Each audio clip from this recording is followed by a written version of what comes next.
তব কথামৃতং তপ্ত জীবনং কবিভিরীরিতং কল্মষাপহম শ্রবণমঙ্গলং শ্রীমদাততং ভুবি গৃণন্তি ये ভুরিদা জনা শ্রীমদ্ভগবত গোপী গীতা শ্রী শ্রী রামকৃষ্ণ কথামৃত শ্রীমকথিত দ্বিতীয় খণ্ড ষষ্ঠ পরিচ্ছেদ। ঠাকুর শ্রী রামকৃষ্ণ ও গোপী প্রেম। গিরিশ রামকৃষ্ণের প্রতি: মহাশয়, একাঙ্গী প্রেম কাকে বলে? শ্রী রামকৃষ্ণ: একাঙ্গী কিনা ভালোবাসা একদিক থেকে, যেমন জল হাঁসকে চাচ্ছে না কিন্তু হাঁস জলকে ভালোবাসে। আবার আছে সাধারণ, সমঞ্জসা, সমর্থা। সাধারণী প্রেম নিজের সুখ চায়, তুমি সুখী হও আর না হও, যেমন চন্দ্রাবলীর ভাব। আবার সমঞ্জসা, আমারও সুখ হোক তোমারও হোক, এ খুব ভালো অবস্থা। সকলের উচ্চ অবস্থা সমর্থা, যেমন শ্রীমতী। কৃষ্ণ সুখে সুখী, তুমি সুখে থাকো, আমার যাই হোক। গোপীদের এই ভাব বড় উচ্চ ভাব। গোপীরা কে জানো? রামচন্দ্র বনে বনে ভ্রমণ করতে করতে ষষ্ঠী সহস্র ঋষি বসেছিলেন। তাদের দিকে একবার চেয়ে দেখেছিলেন সস্নেহে। তারা রামচন্দ্রকে দেখবার জন্যে ব্যাকুল হয়েছিলেন গো। কোনো কোনো পুরাণে আছে তারাই গোপী। একজন ভক্ত: মহাশয়, অন্তরঙ্গ কাহাকে বলে? শ্রী রামকৃষ্ণ: কিরকম জানো? যেমন নাট মন্দিরের ভিতরের থাম, বাইরের থাম। যারা সর্বদা কাছে থাকে তারাই অন্তরঙ্গ। জ্ঞানযোগ ও ভক্তিযোগের সমন্বয়, ভরদাযাদি ও রাম পূর্বকথা, অরূপ দর্শন, সাকার ত্যাগ, শ্রী শ্রী মা দক্ষিণেশ্বরে। শ্রী রামকৃষ্ণ মহিমাচরণের প্রতি: কিন্তু জ্ঞানী রূপও চায় না, অবতারও চায় না। রামচন্দ্র বনে যেতে যেতে কতকগুলি ঋষিদের দেখতে পেলেন। তারা রামকে খুব আদর করে আশ্রমে বসালেন। সেই ঋষিরা বললেন, রাম, তোমাকে আমরা দেখলুম, আমাদের সকল সফল হলো, কিন্তু আমরা তোমাকে জানি দশরথের বেটা। ভরদাযাদি তোমাকে অবতার বলে, আমরা কিন্তু তাহা বলি না। আমরা সেই অখণ্ড সচ্চিদানন্দের চিন্তা করি। রাম প্রসন্ন হয়ে হাসতে লাগলেন। উফ, আমার কি অবস্থা গেছে! মন অখণ্ডে লয় হয়ে যেত। এমন কতদিন সব ভক্তি ভক্ত ত্যাগ করলুম, জ্বর হলুম, দেখলুম মাথাটা নিরাকার, প্রাণ যায় যায়। রামলালের খুড়িকে ডাকবো মনে করলুম। ঘরে ছবি টবি যা ছিল সব সরিয়ে ফেলতে বলল। আবার হুঁশ যখন আসে তখন মন নেমে আসবার সময় প্রাণ আঁটুপাঁটু করতে থাকে। শেষে ভাবতে লাগলো, তবে কি নিয়ে থাকবো?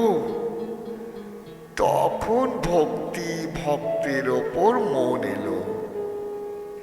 তখন লোকেদের জিজ্ঞাসা করে বেড়াতে লাগলো যে এ আমার কি হলো। ভোলানাথ বললে, ভারতে আছে, সমাধিস্থ লোক যখন সমাধি থেকে ফিরবে তখন কি নিয়ে থাকবে। কাজেই ভক্তি ভক্ত চাই, তা না হলে মন দাঁড়ায় কোথা। সপ্তম পরিচ্ছেদ। সমাধিস্থ কি ফিরে। শ্রীমুখ কথিত চরিতামৃত কুঁয়ার সিং। মহিমাচরণ শ্রীরামকৃষ্ণের প্রতি। মহাশয়, সমাধিস্থ কি ফিরতে পারে। শ্রীরামকৃষ্ণ মহিমার প্রতি একান্তে। তোমায় একলা একলা বলবো, তুমি এ কথা শুনবার উপযুক্ত। কুঁয়ার সিং ওই কথা জিজ্ঞাসা করত। জীব আর ঈশ্বর অনেক তফাৎ। সাধন ভজন করে সমাধি পর্যন্ত জীবের হতে পারে, ঈশ্বর যখন অবতীর্ণ হন তিনি সমাধিস্থ হয়েও আবার ফিরতে পারেন।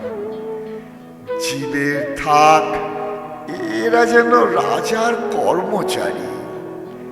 রাজার রাজবাড়ি পর্যন্ত এদের গতায়াত। রাজার বাড়ি 7 তলা, কিন্তু রাজার ছেলে 7 তলায় আনাগোনা করতে পারে, আবার বাইরেও আসতে পারে। ফেরে না সব বলে। তবে শঙ্করাচার্য, রামানুজ এরা সব কি? এরা বিদ্যার আমি রেখেছিল। মহিমাচরণ: তাই তো, তা না হলে গ্রন্থ লিখলে কেমন করে। শ্রীরামকৃষ্ণ: আবার দেখো, প্রহ্লাদ, নারদ, হনুমান এরাও সমাধির পর ভক্তি রেখেছিল। মহিমাচরণ: আগে হ্যাঁ, শুধু জ্ঞান বা জ্ঞান চর্চা আর সমাধির পর জ্ঞান, বিদ্যার আমি। শ্রীরামকৃষ্ণ: কেউ কেউ জ্ঞান চর্চা করে বলে মনে করে।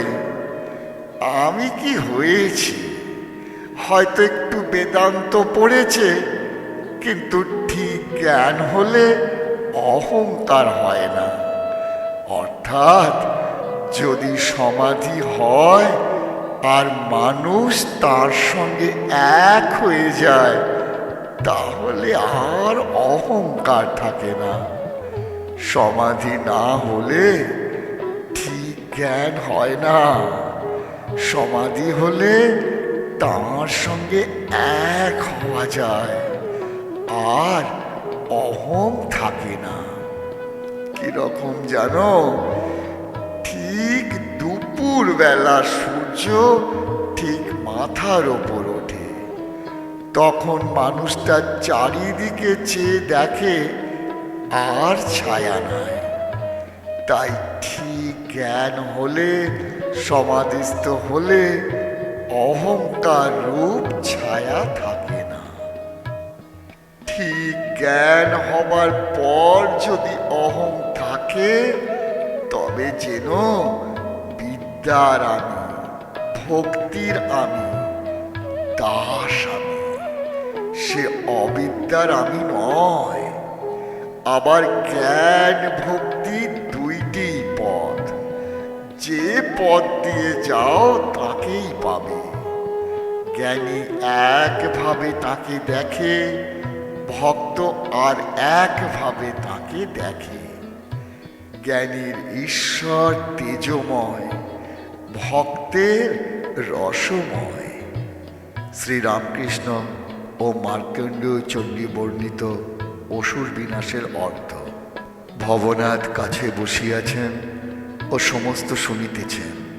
ভবনাথ নরেন্দ্রের ভারী অনুগত ও প্রথম ব্রাহ্ম সমাজে সর্বদা যাইতেন। ভবনাথ শ্রীরামকৃষ্ণের প্রতি: আমার একটা জিজ্ঞাসা আছে।